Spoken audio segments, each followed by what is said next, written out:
श्री ज्ञानदेव तुकाराम पंढरीनाथ भगवान की जय।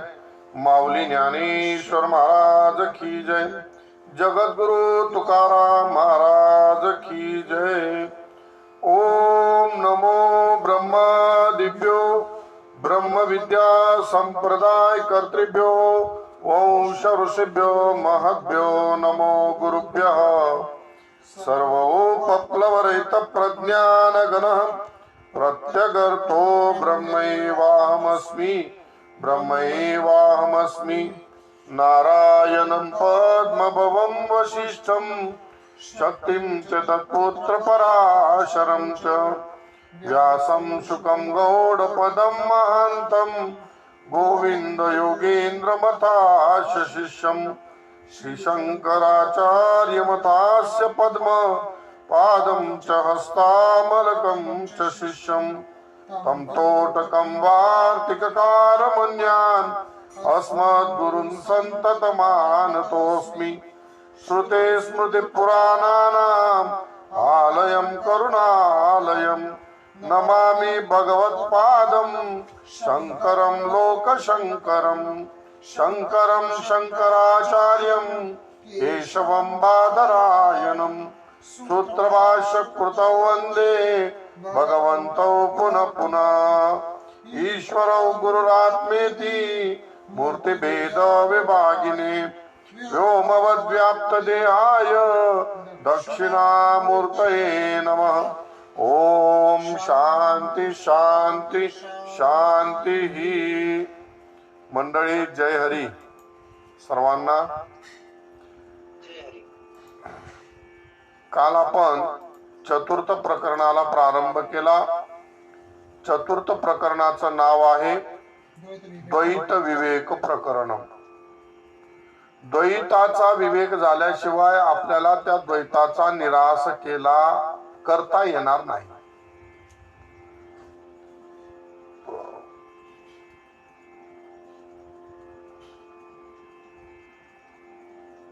माझी ऐसी काया जवनोय देहाच्या निरासे। तुकोबारायांचं प्रमाण आहे द्वैताचा निराश करताना देहाच्या निरासे पाविजे या ठाया माझी ऐसी काया जव नोहे। हा निश्चय जोपर्यंत होत नाही की ही काया माझी नाही देहात्म बुद्धी तोपर्यंत द्वैताचा निराश होत नाही। म्हणून द्वैताचा निराश करण्याकरिता आपल्याला हा जो देह आहे या देहासंबंधी असणारी जी सृष्टी आहे त्या सृष्टीमध्ये असणारं ममत्व देहासहित असणारं जे ममत्व आहे त्या ममत्वाला आणि त्याचबरोबर अहम अहम रूपाने जो आपल्याला स्फुरण करणारा जो आत असणारा जीव चैतन्य आहे त्या जीव चैतन्याचं सुद्धा आपल्याला निराश करावं लागणार आहे। म्हणून हे करण्यासाठी द्वैताची सृष्टी कशी निर्माण झाली तर म्हणे त्या देवाने ईक्षण केले। आता त्या देवाने ईक्षण केले आणि त्याबरोबर जीवाचं कर्म असं दोघं या सृष्टीला कारण ठरलं। परंतु पूर्व पक्षाने त्या ठिकाणी म्हटलं की अनेक श्रुतींमध्ये देवाविषयी सांगितलेलं आहे, जीव त्याचा कारण नाही। आणि काही श्रुतींमध्ये जीवाच्या कर्मानेच सृष्टीची रचना झालेली आहे। त्याच्यात ईश्वराला सृष्टीच्या रचनेमध्ये कारण मानणं काही योग्य नाही। म्हणून हा प्रश्न केल्यामुळे अरे बाबा ईश्वरच या सृष्टीचा मुख्य कारण आहे। त्याचं मुख्य कारण म्हणजे काय की त्याने इच्छा करणे। त्याची इच्छा ही त्याची वृत्ती हेच जगाला पहिलं कारण. म्हणून त्याच्यासाठी वेदांतांनी जो विषय सांगितला तो विषय सिद्ध करण्यासाठी चारही वेदातले ज्ञानकांडाच्या ज्या काही श्रुत्या प्रमाणभूत होत्या त्या सर्व श्रुत्या या ठिकाणी दाखवल्या, प्रस्तुत केल्या आणि त्यावरून संपूर्ण द्वैत सृष्टीला परमात्माच कारण आहे हे सिद्ध केलं. आणि मग पुढे या ठिकाणी आणखी आपण 2 श्लोक घेतले होते. जगद व्याकृत पूर्वम आसीत अव्याकृते क्रियते अधुना दृश्याभ्याम नाम रूपाभ्याम विराडादिषु ते स्फुटे. 8वां श्लोक होता. पूर्वम जगद अव्याकृतम आसीत, पूर्वी जगत अव्याकृत होतं. अव्याकृत म्हणजे ज्याला कोणताही नाम रूप आकार नाही, अव्यक्त. तर ते जगत अधुना, अधुना म्हणजे आता, दृश्याभ्याम नाम रूपाभ्याम विक्रियते, दृश्य रूपाने नाम रूपाने विकाराला आले, प्राप्त झाले. ते विराडादिषु स्फुटे वर्तते, विराट आदी ठिकाणी आपल्याला ते स्पष्ट अनुभवाला येतं, प्रतीत होत. विराट आदी किंवा विराट द्वारा जे तयार झालेला नाही, विराट पहिला जीव ना, प्रथम जीव.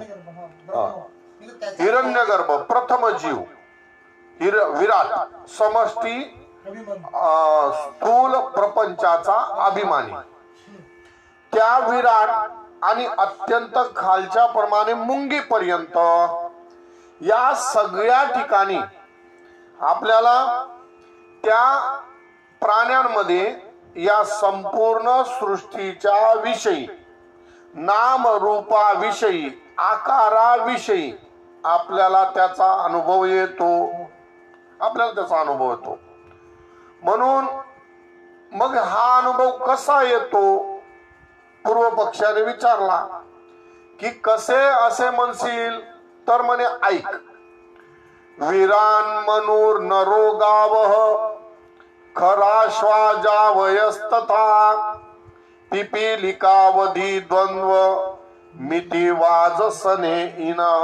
वाजसने इन म्हणजे बृहद अरण्यक शाखेमध्ये, बृहद अरण्यक उपनिषदामध्ये याविषयी सविस्तर विचार आलेला आहे.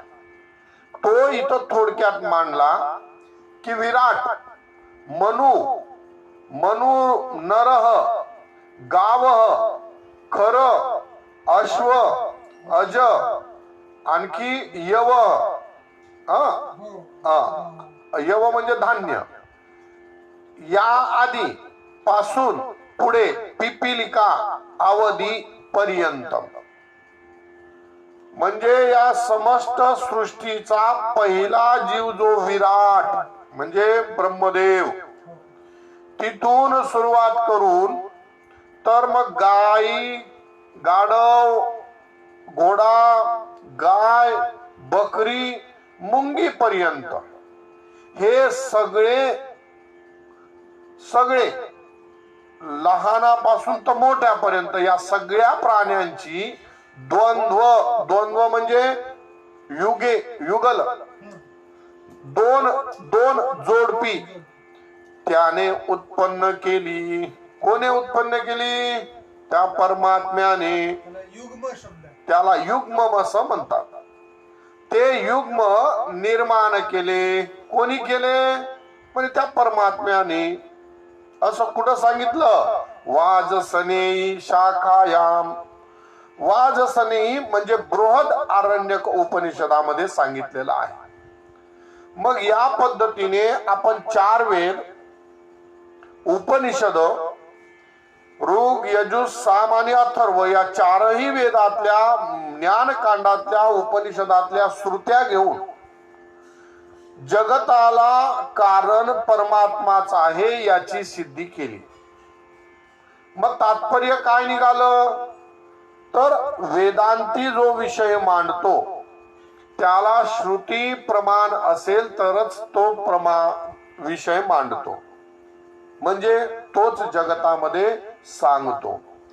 श्रुती प्रमाण नसेल तर बोलत नाही. हो. म्हणून वेद बाह्य जे काही द्वैतवादी आहेत किंवा नास्तिक आहेत, शुष्क तर्क करणारे जे आहेत, त्यांनी कितीही तर्क केला तरी त्या तर्काला उत्तर देण्याचं सामर्थ्य वेद प्रामाण्य वेदांतामध्ये असल्यामुळे तो त्यांना घाबरत नाही आणि श्रुती प्रतिपादित अर्थ तो निर्भयपणे व्याख्यान करीतो. मग या पद्धतीने सृष्टीची रचना सांगितली. सृष्टीच्या रचनेला परमात्माच कारण आहे हे सांगितलं.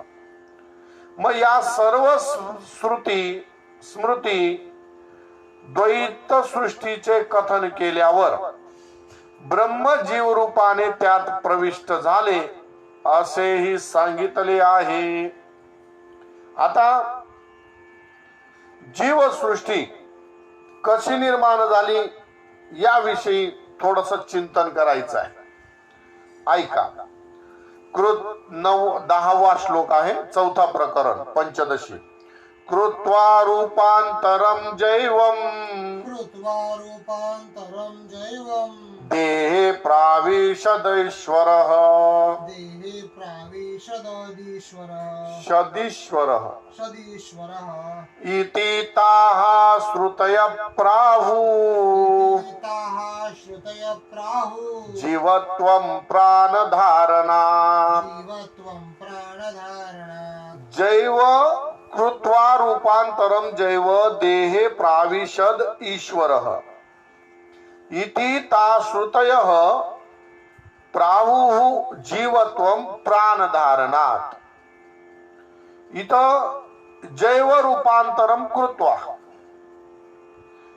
जीव संबंधी एक वेगळं रूप धारण करून जैव रूपांतरम कृत्वा कोण? ईश्वरः देह प्राविशत. ईश्वरच या देहामध्ये प्रवेश करतो. याला श्रुती सुद्धा प्रमाण आहे. तत् सृष्ट्वा तदेव अनुप्रविशत. त्याने सृष्टी केली आणि त्या सृष्टीमध्ये तो प्रवेश करता झाला. म्हणून जैव रूपांतरम कृत्वा म्हणजे जीवसृष्टीची निरनिराळी रूपे निर्माण केली आणि त्यामध्ये तो काय करतो? देहे प्राविशत. त्या सर्व जीवसृष्टीच्या देहामध्ये तो प्रवेश करतो. इति असे ताहा श्रुतयः प्राहु. त्या ज्या काही श्रुत्या आहेत वेदातल्या त्या सर्व श्रुत्या सांगतात की हा परमात्मा, हा ईश्वर या सृष्टीची रचना करतो आणि त्या सृष्टीच्या प्रत्येक पदार्थामध्ये तो प्रवेश करतो. म्हणून प्राणधारणात तस्य जीवत्वम. त्या सृष्टीच्या त्या पदार्थांमध्ये जिथं जिथं तो प्रवेश करतो आणि प्रवेश केल्यानंतर तो जीव जेव्हा प्राणाची धारणा करतो म्हणजे प्राणांमध्ये ममत्व धारण करतो, आपुलकीत आपलत्व त्याला काय म्हणतात, त्याच्यावर अहंकार करतो प्राणांवर, त्यावेळेस तो जीवत्व या संज्ञेला प्राप्त होतो. कोण? तो ईश्वरच. तो ईश्वरच त्यामध्ये प्रवेश करतो आणि प्रवेश करून त्या प्राणांना धारण करतो, त्याला अभिमान करतो त्या प्राणांवरती. म्हणून त्यामुळे तो ईश्वरच जीवात्वाला प्राप्त होतो. याविषयी थोडीशी साशंकित असल्यामुळे पुन्हा पूर्व पक्ष विचार करतो की तो जीवत्वाला कसा प्राप्त होतो. जीवत्व म्हणजे काय पहिल्यांदा आम्हाला ते समजवा, म्हणजे मग पुढे आम्ही तुम्हाला प्रश्न विचारू. जीव ही संज्ञा कुणाला म्हणायची? जसं आपण सामान्य पद्धतीने जीव म्हणजे काय, ज्याचं प्राण चालू आहेत, ज्याची वाढ होते, किंवा खुंटते षडभाव विकार षडभाव विकार ज्याच्यामध्ये आहेत त्याला सामान्य भाषेमध्ये जीव म्हणतात. पण वेदांताच्या भाषेमध्ये जीवाची व्याख्या त्याही पेक्षा अधिक सरस आहे, व्यापक आहे, सूक्ष्म आहे. कशी? ऐका. चैतन्यम यद अधिष्ठानम चैतन्यम यद अधिष्ठानम लिंग देहश्च य पुनः देहश्च य पुनः चिच्छाया लिंग देहस्था छाया लिंग देहस्था तत्संगो जीव उच्यते. संघो जीव उच्यते.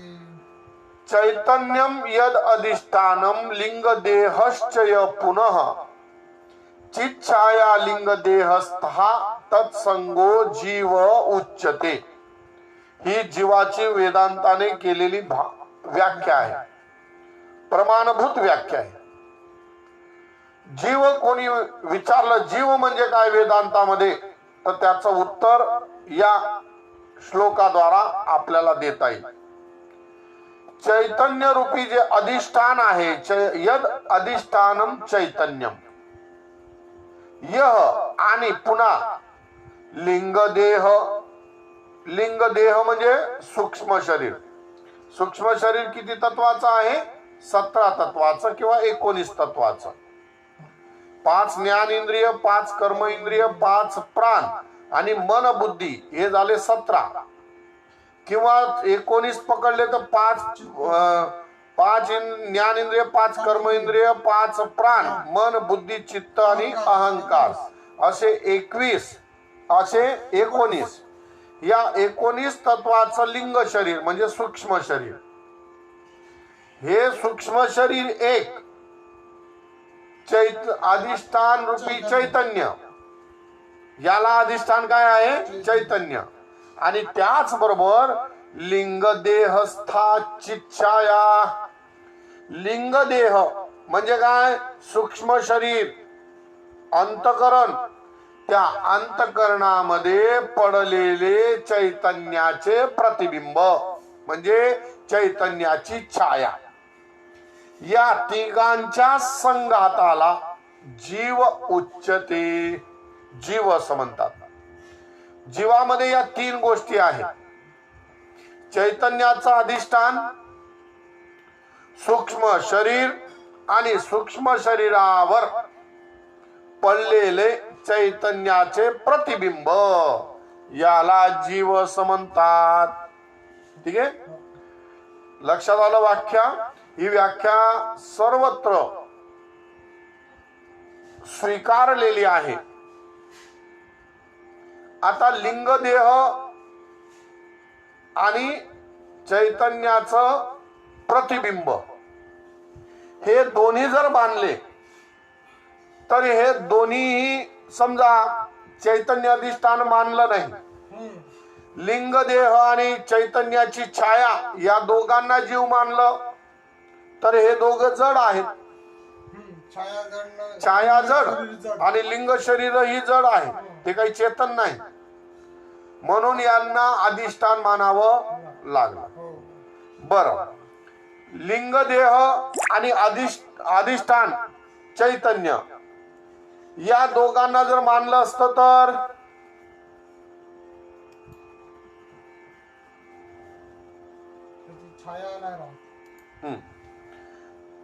लिंगदेह आणि अधिष्ठान चैतन्य या दोघांना मिळून जर जीवत्व मानलं असतं तर या लिंगदेहामध्ये जी छाया आहे म्हणजे जी चेतनता निर्माण होते त्याच्याशिवाय प्राणधारणा होणार नाही. कारण त्याच्यामध्ये सृष्टीमध्ये निर्माण होणारे जे सुख दुःख आहेत त्या सुख दुःखांना भोगणारा कोणी स्वतंत्र राहणार नाही. कारण जे अधिष्ठान चैतन्य ईश्वर आहे ते सर्वगत असल्यामुळे त्याला सुख दुःख नाही. त्याची उपाधी काय आहे? माया उपाधी, शुद्ध उपाधी आहे. आणि शुद्ध उपाधी असल्यामुळे त्याला सुख दुःख प्राप्त होणार नाही.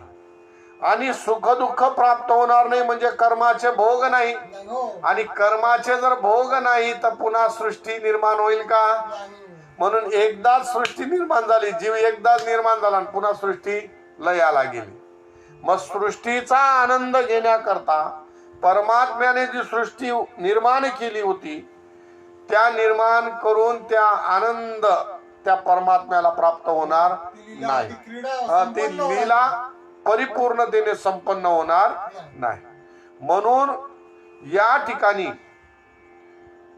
बरं आणखी एक शंका. जिथे जिथे चैतन्य सर्व घात पण जिथे जिथे अहंकाराचं तादात्म्य हा. तिथे तिथे आणि आता त्याचं उत्तर इकडे येईल. आणखी समजा अधिष्ठान चैतन्य आणि चैतन्याची छाया या दोघांना जीवत्व म्हटलं तर तसं होऊ शकत नाही. का होऊ शकत नाही? जोपर्यंत आरसा उपाधी मिळत नाही तोपर्यंत चेहरा दिसत नाही. मग अधिष्ठान चैतन्याची छाया कुठं पडेल? छाया पडणार नाही. म्हणून चैतन्याची छाया होणार नाही, त्याच्यामुळे लिंग देह उपाधी मानावी लागेल. हो. म्हणून या तिघांचा संघाताशिवाय जीवाची सिद्धी होत नाही. म्हणून इथं लक्षण करताना चैतन्यम अधिष्ठानम लिंग देहश्चय पुनः चिच्छाया लिंग देहस्था. लिंग देहामध्ये पडलेली चैतन्याची छाया या तिघांच्या समुदायाला संघाताला जीव असे म्हणतात. अशी जीवाची व्याख्या या ठिकाणी आचार्यांनी केली. आता पुढे मग इथं पूर्व पक्षी आता जीवाची व्याख्या ऐकल्यानंतर मग तो आता त्याचा प्रश्न विचारतो. ईश्वरच जीव रूपाने शरीरात प्रवेश झाला तर त्याच्या ठिकाणी अज्ञत्व, दुःखित्व इत्यादी विरुद्ध धर्म का दिसतात? कारण ईश्वर हा सदैव आनंद स्वरूप आहे. सच्चिदानंद. बरं, ज्ञानवान आहे. ज्ञानवान असल्यामुळे सदैव आनंदित असल्यामुळे तो ईश्वरच जर त्या जीवरूपामध्ये प्रवेश केलेला आहे तर मग तो अज्ञत्व, दुःखित्व हे सगळे विरुद्ध धर्म त्या जीवामध्ये का भासतात? का भासतात? तर त्यासाठी आता उत्तर देतात. ऐका. माहेश्वरी तू या माया, माहेश्वरी तू माया या माया, माया या हो. माहेश्वरी तू माया या, माहेश्वरी तू माया तस्या निर्माण शक्तीवर निर्माण शक्तीवर विद्यते मोह शक्तीश्च मोह शक्तीश्च तम जीव मोहयत्यसौ. जीव मोहयत्यसौ. माहेश्वरी तू या माया, या माहेश्वरी माया जी महेश्वराची माया आहे ती माया जशी तस्या निर्माण शक्तीवत तिची निर्माण शक्ती जशी या संपूर्ण सृष्टीला चित्र विचित्र आकाराने आपण कल्पना करत नाही त्या पद्धतीच्या रूपरंगाने निर्माण करते. किती जबरदस्त शक्ती आहे. ब्रह्मदेवाने विचारही केला नाही, सृष्टी निर्माण केली आणि सृष्टी निर्माण करून त्याची मुलगीही जन्माला घातली आणि मुलगी जन्माला घातल्यानंतर तिला इतकं रूपवान बनवलं, इतकं रूपवान बनवलं की तो जन्मदाता विधाताच तिला पाहून मोहित झाला. मोहिनी अवतार आहेच विष्णूचा. शिव मोहित झाले होते. ही कोण आहे? माहेश्वरी माया. महेश्वराची ही माया आहे की तिची निर्माण शक्ती इतकी अजब आहे की तिची कल्पना करता येत नाही. अशी त्या महेश्वराची निर्माण करणारी माया त्या पद्धतीची मोहशक्तीच विद्यते. जशी निर्माण करण्याची शक्ती तिच्यामध्ये आहे त्याचप्रमाणे मोहित करण्याची शक्ती सुद्धा तिच्यात आहे. जगाला निर्माण तर करतेच पण जगाला मोहितही करते. अशा दोन शक्त्या तिच्यात आहेत. कोणामध्ये? महेश्वराच्या शक्तीमध्ये, मायेमध्ये. म्हणून ती मोह शक्ती तम जीवम मोहयती. असौ म्हणजे त्या मोह शक्तीने या संपूर्ण जीवांना मोहित करते. मग तो अत्यंत खाली कीटक असो कि वरचा ब्रह्मदेवापर्यंत असो, सगळ्यांना विविध पद्धतीने ते जसे मोहित होतील तशा पद्धतीचे विषय त्याच्या समोर ठेवून मोहित करते. हो, नाही तर ब्रह्मदेवासारखा विद्वान कुठं त्या पदावरती जाऊन बसेल? तो मुक्त होण्याची इच्छा नाही करत, करणार नाही.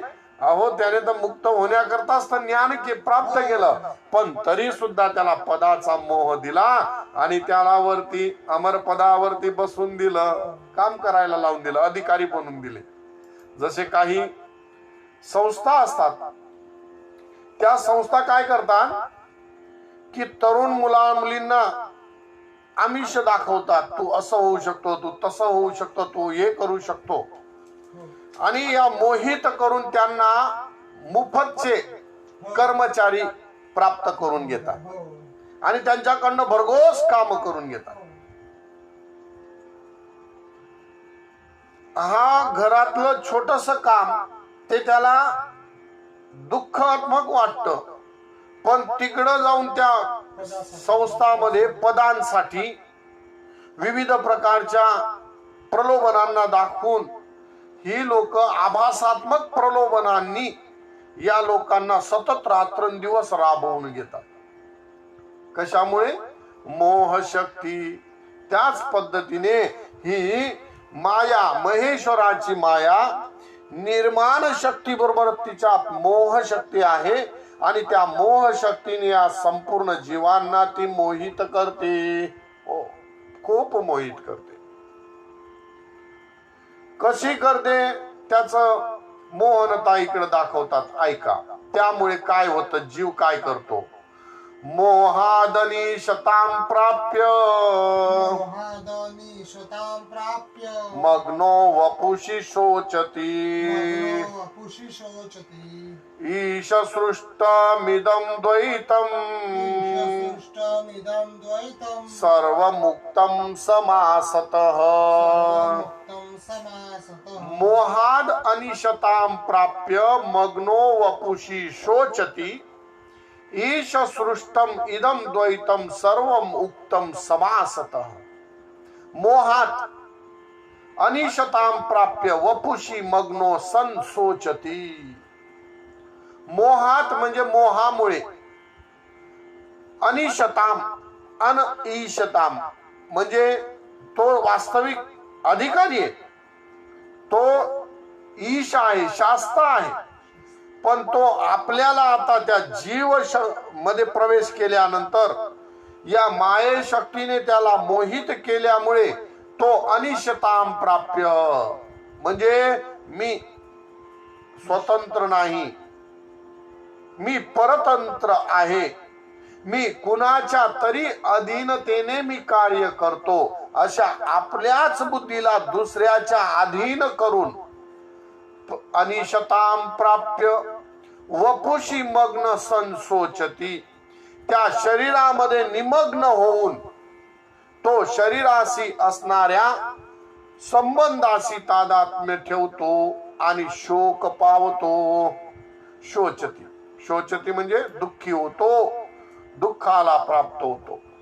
इदं सृष्टीश सृष्टम द्वैतम समासतः उक्तम. अशी ही ईश्वराची द्वैत सृष्टी संक्षेपाने सांगितली.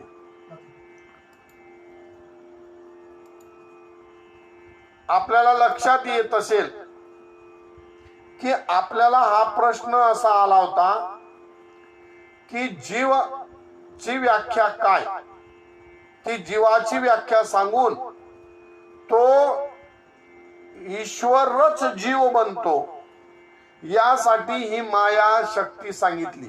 हो. माये शक्तीच्या दोन शक्त्या सांगितल्या, एक निर्माण शक्ती आणि एक मोह शक्ती.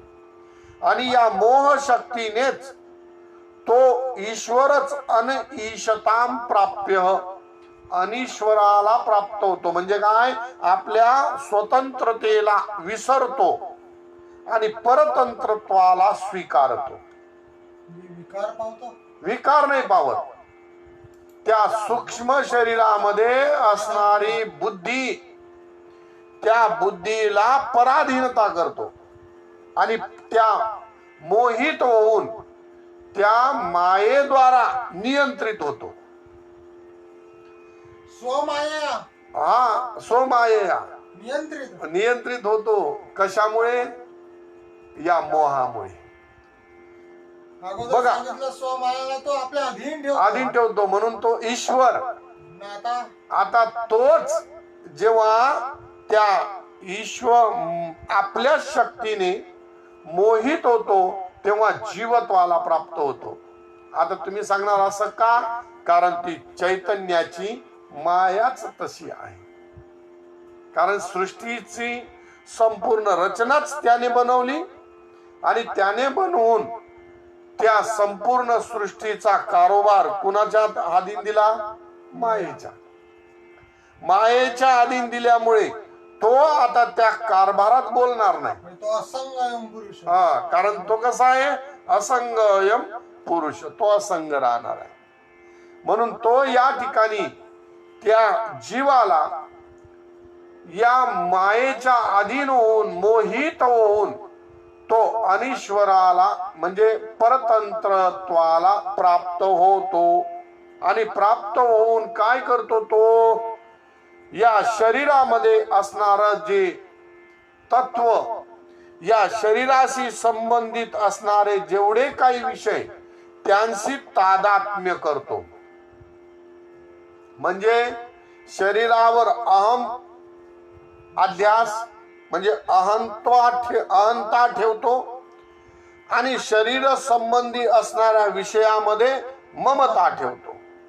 म्हणून अहंतेने आणि ममतेने तो बांधला जातो आणि त्या अहंते ममतेमुळे प्राप्त होणाऱ्या दुःखाने कसा होतो? तो दुःखी होतो. ही संपूर्ण सृष्टी ईश्वराने निर्माण केलेली आहे. म्हणून ईश्वराने निर्माण केलेले हे द्वैत संक्षेप रूपाने मी तुमच्या पुढे स्पष्ट केले. आता पुढे जीवाने उत्पन्न केले आहे याविषयी काय प्रमाण आहे? कारण मागे आपली साधारण तिसरी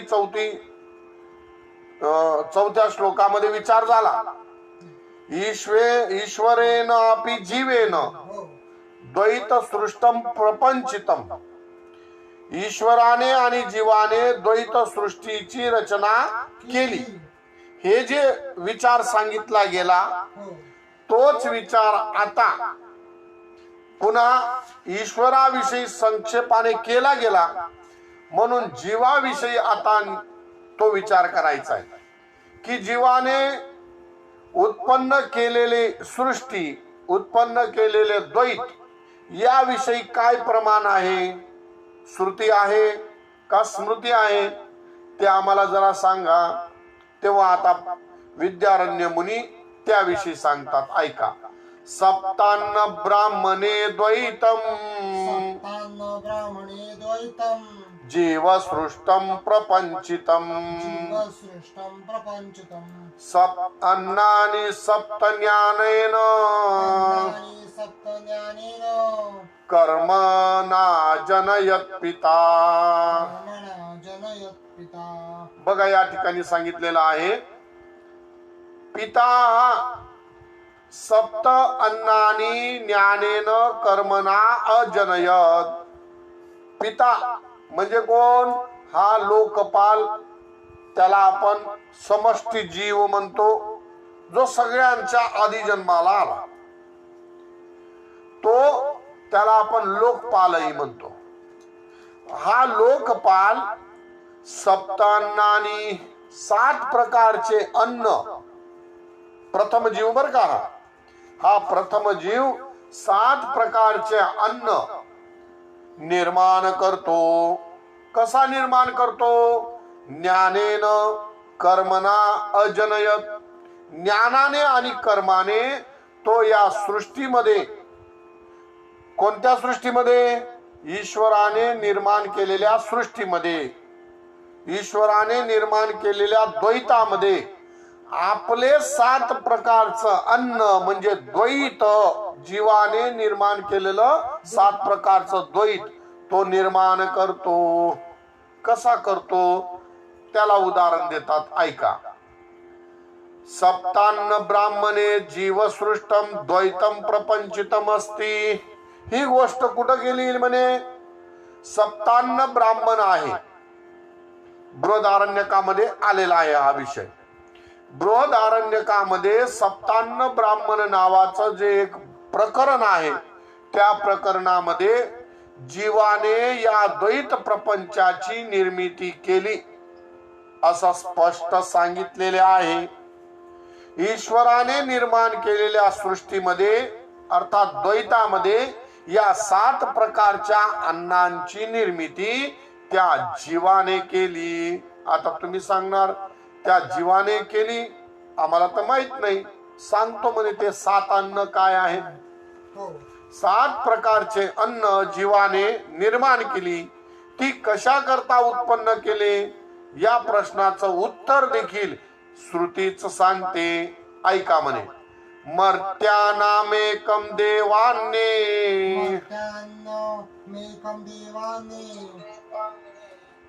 मर्त्यानामेकं देवान्ये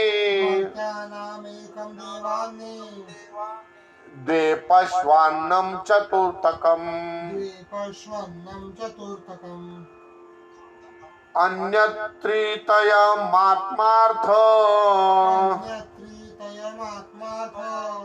मन्नानां विनियोजनम्. मर्त्यानाम एकम देवान्ये द्वे पश्वान्नं चतुर्थकम अन्यत्रितयम आत्मार्थम अन्नानाम विनियोजनम. ऐका म्हणे. मर्त्यानाम एकम. मर्त्य म्हणजे मरण धर्मवान, जो मनुष्य आहे, जो जीव, मनुष्यच नाही तर जीव सगळे, त्यांच्यासाठी एक अन्न, त्यांच्यासाठी एक अन्न पहिल्या क्रमांकाचं. देवाकरिता देवान्ये द्वे, देवांकरता 2 अन्न, की एकूण किती अन्न झाले? 3. देवांसाठी 2 अन्न, मृत्यू लोकांमध्ये साठी 1 अन्न. पश्वान्नम चतुर्थकम, पशून करता 4थं अन्न निर्माण केलं. 1 पशून करता 1 अन्न, ते झालं 4थं. असे झाले 4 अन्न. आणि स्वतः करिता राहिलेले 3, स्वतः करता आणखी 3 अन्न, अशा 7 अन्नांचा श्रुतीने विनियोग सांगितलेला आहे. मरण धर्मवान मनुष्याकरता 1, कोणी? या समष्टी जीवाने निर्माण केलेलं अन्न. मरण धर्मवान मनुष्याकरता 1 अन्न, देवांकरिता 2 अन्न, पशु करता 4थं अन्न म्हणजे 1 अन्न, आणि उरलेले 3 स्वतः करिता, समष्टी जीवा करता त्याने 3 आपल्याकडे ठेवले. असे जीवाने किती अन्नाची निर्मिती केली? 7. असे सप्तान्न ब्राह्मणामध्ये या प्रकारे चर्चा आली. मग आता पुढे आणखी विचारतात, ते सप्तान्न, तुम्ही सप्तान्न सप्तान्न सांगतात, तर ते सप्तान्न नेमकं सांगा ना काय काय आहे. तर ऐका म्हणे. व्रीयादिकं दर्श पूर्ण वीर्यादिकं दर्शपूर्णं मासौ क्षीरं तथा मनः वासौ क्षीरं तथा मनः वाक्प्राणश्चेति सप्तात्वम् वाक्प्राणश्चेति सप्तत्वम् अन्नानाम् अवगम्यताम् अन्नानामवगम्यताम् वाक्प्राणश्चेति सप्तत्वम् अन्नानाम् अवगम्यताम् व्रीयादिकम व्रीहादि एकम दर्श पूर्णमासौ दर्श आणि पूर्ण असे दोन क्षीर मन वाक प्राण हे चार असे एकूण झाले सप्तत्वम या प्रकारचे चार. आता बघा व्रीहादिकम व्रीही म्हणजे धान्य भात आदी हे धान्य मृत्यू लोकांमधल्या मर्त्य लोकांसाठी निर्माण केलं. भात यव आदी धान्य एक अन्न झालं. दर्श पूर्णमास दो दर्श आणि पूर्णमास हे काय आहे दोन यज्ञ आहेत. दर्श मास यज्ञ किंवा दर्श यज्ञ आणि पूर्ण यज्ञ यांना दर्श पूर्ण मास यज्ञ असं म्हणतात.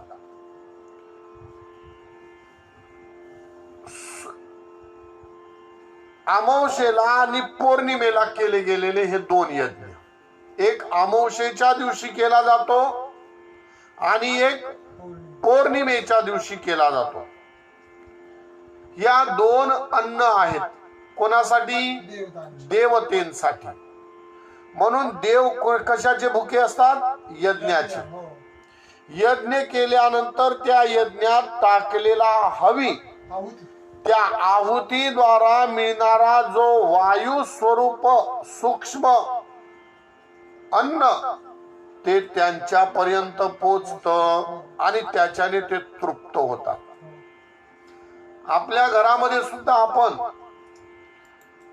पूर्वी अमावशेला पौर्णिमेला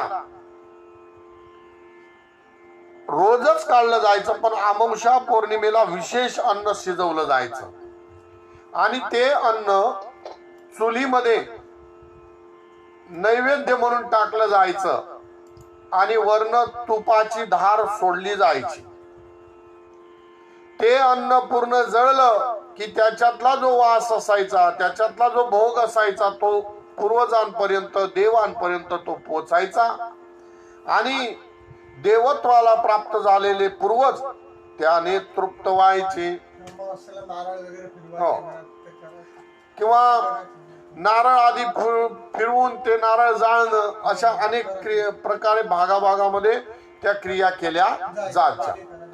किंवा काही ब्राह्मणांच्या घरी किंवा काही याज्ञिकांच्या घरी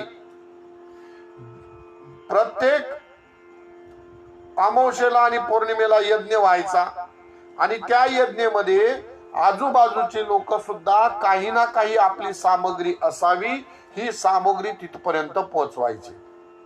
असा तो दर्श आणि पूर्ण मासा दोन यज्ञ म्हणजे देवाचे अन्न झाले. एकूण तीन अन्न झाले. दूध मन वाणी आणि प्राण असे हे चार. त्याच्यापैकी दूध एक पशूंसाठी. दूध कुणासाठी आहे माणसाचं नाही. पशूंना पिल्यानंतर उरलं ते माणसासाठी. पशूंनी पिल्यानंतर जे उरलं ते माणसासाठी. म्हणून पशु अन्नम दुग्धम पशुसाठी दूध आणि मन वाणी प्राण अशी ही तीन अन्न स्वतःसाठी. ठीक आहे. म्हणून असे एकूण या जीवाने 7 प्रकारच्या अन्नाची निर्मिती केली. आता तुम्ही म्हणणार असं कसं मन काही खायची वस्तू आहे का? अरे मन खायची पण आहे आणि मन खात पण दोन्ही आहेत. अन्न अन्नात ओदन आणि ते मनच मनाला खात आणि ते मन जर कंट्रोल नसेल तर मग ते मन आपल्याला खात. हो. वाणी आपल्याला खाते कंट्रोल मध्ये नसली हो, तर. हो, हो. आणि ती जर आपल्या ताब्यात असेल तर मग आपण तिच्या द्वारा भोग घेतो. प्राण आपल्याला खाऊन टाकतात जर आपल्या ताब्यात नसले तर. पण जर ते आपल्या ताब्यात असले प्राण तर मग आपण त्यांच्या द्वारा जीवन जगतो. म्हणून हे सगळे समष्टी जीवाचे अन्न आहेत आणि हेच आपल्याला आपल्या ताब्यात बळजबरीने घ्यायचे असतात. मग हे बळजबरीने घेण्याकरता कोणीतरी असा विवेकी पुरुष असतो ज्याला शास्त्रद्वारा विवेक प्राप्त होतो आणि त्या विवेकाने तो या मन, वाणी आणि प्राणांना आपल्या वशीभूत करतो. योगी करतो काय? बरोबर. हो. योगी काय करतो? मन, वाणी, प्राण यांचं नियंत्रण करतो. हो.